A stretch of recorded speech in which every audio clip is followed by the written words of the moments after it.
Here, Dr. Bruce Lipton. Thank you for being here, Doctor. Please go ahead, introduce yourself and tell us what you do. I am so happy to be here with you because, first of all, your enthusiasm is very exciting. Thank you. And second of all, your audience to me is a very important audience. I go, what is a mass extinction? By definition, when some event happens and over 70 to 90% of life disappears, that's called an extinction. The last one was 66 million years ago when there were dinosaurs. And the 5 previous ones were not due to human behavior. They were due to volcano activity, to asteroids hitting the planet.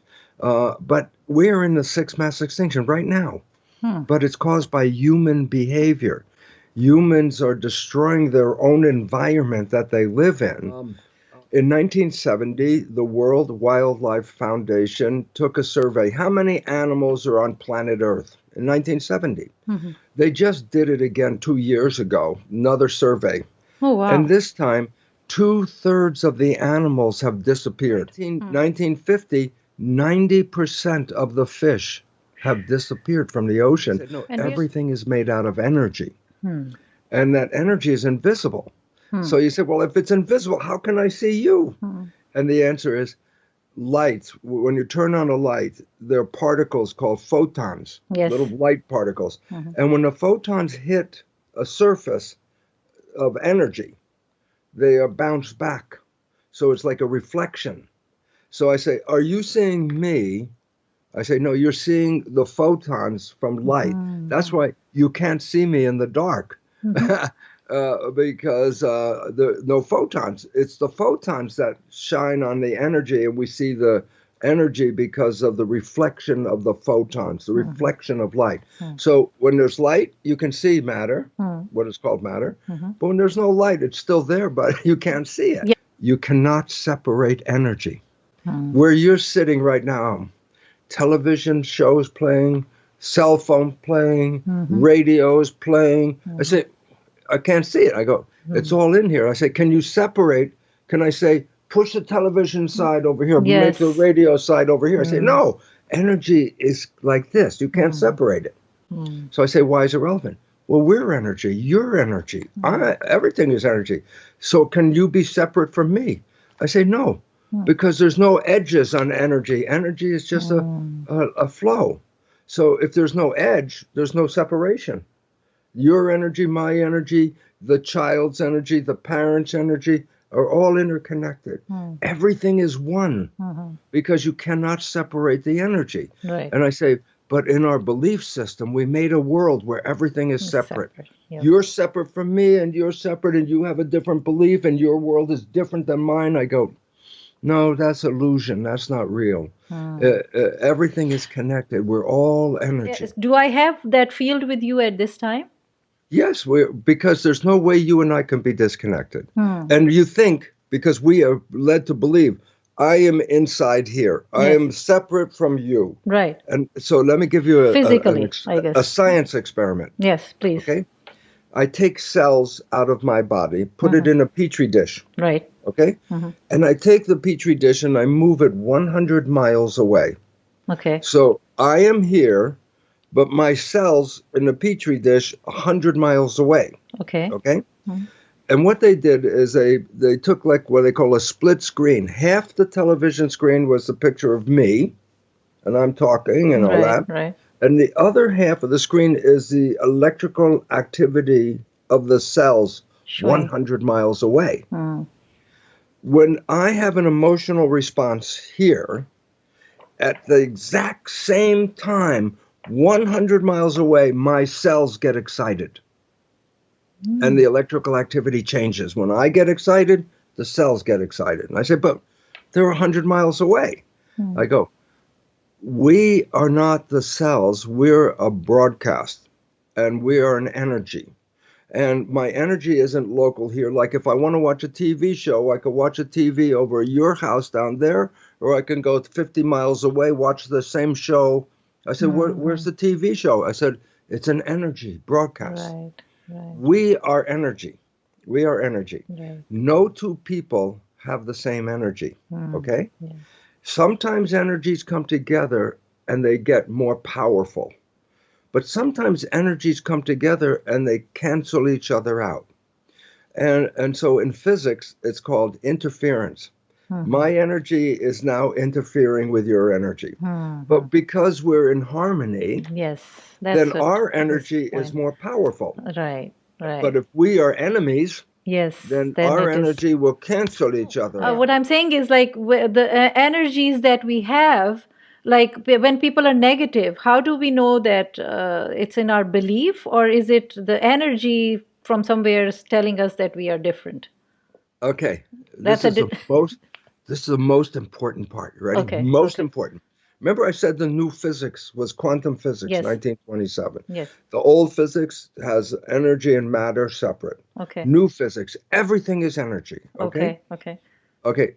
When they test a science, they do tests to say, is this principle right? Is this principle wrong? Mhm.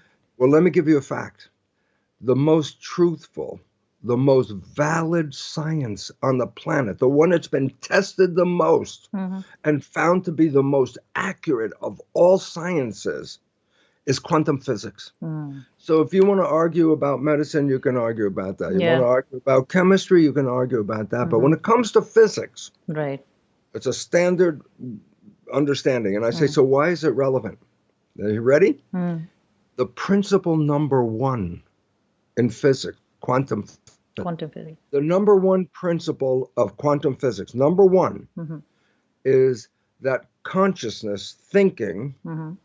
is creating our life experiences. Exactly. So your thoughts are very powerful because they shape the other energy. And people say, is that true? And I go, Mm. for nearly 75 years, science has recognized something called placebo effect. Yes. Placebo. Yep. And I say, what's that? I say, I have a disease. The doctor says, here's a brand new pill. This is the newest pill. It's going to fix your disease. It's the greatest chemistry. I take the pill.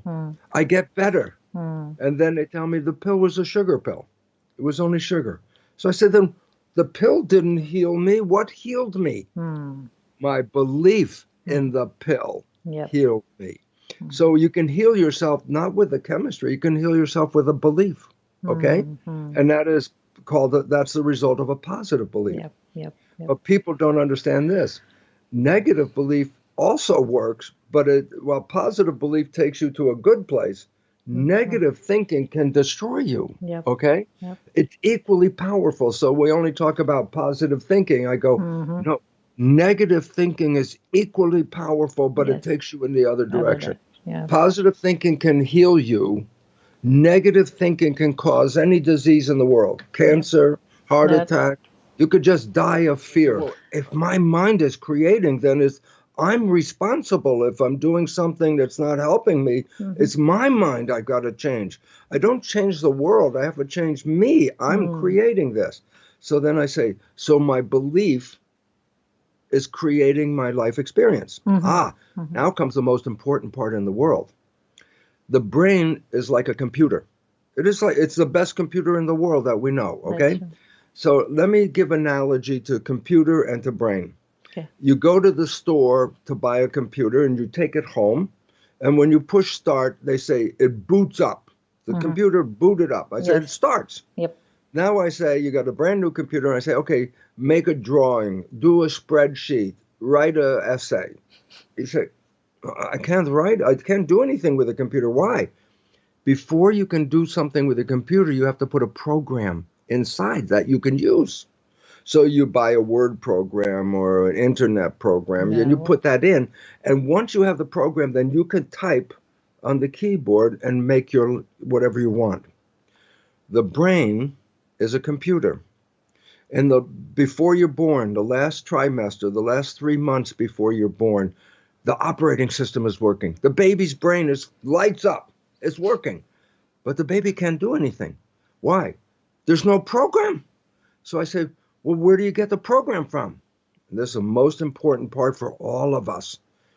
The first 7 years of life, the brain is designed to download behavior programs. The child gets the program by watching the mother.